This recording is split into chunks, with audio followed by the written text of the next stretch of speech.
नमस्कार, super Maharashtra news channel मध्ये आपलं स्वागत आहे। मी हेमलता देवडा। जाणून घेऊया आपल्या परिसरातील दिवसभरातील ताज्या घडामोडी। महाराष्ट्रातील भगिनींना आधार देणारी राज्य शासनाची मुख्यमंत्री माझी लाडकी बहीण योजना। या योजनेअंतर्गत अल्प उत्पन्न गटातील 21 ते 65 वयोगटाच्या भगिनींना मिळणार दरमहा 1500 रुपयाची मदत। अर्ज करण्यासाठी 31 ऑगस्ट 2024 पर्यंत मुदतवाढ। कुटुंबाचं वार्षिक उत्पन्न 2.5 लाख रुपयांपेक्षा कमी असलेल्या महिला पात्र। कुटुंबाकडे पिवळं किंवा केशरी रेशन कार्ड असल्यास उत्पन्नाचा दाखला आवश्यक नाही।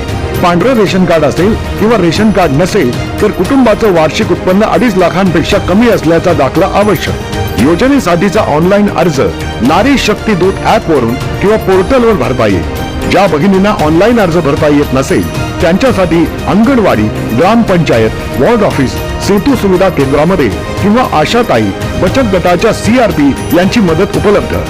आता आपल्याला अभिमानाने म्हणता येईल, सुखी आणि सुरक्षित आहे माझी लाडकी बहीण। अंबड पैठण हद्दीत पाचोड पासून 8 ते 10 किलोमीटर अंतरावर गट क्रमांक 121 गायरांचिंचाळा परिसर व अंबड तालुक्यातील भांबेरी येथे रस्त्याचे काम सुरू आहे।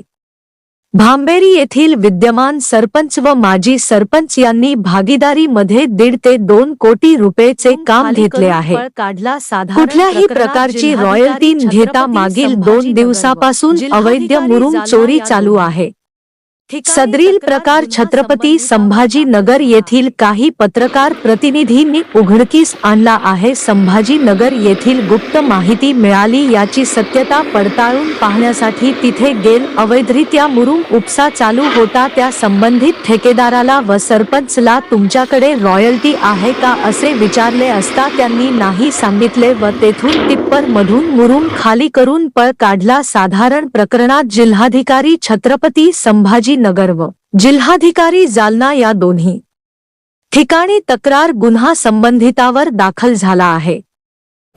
आपल्या परिसरातील ताज्या घडामोडी पाहण्यासाठी पाहत रहा सुपर महाराष्ट्र न्यूज चॅनल।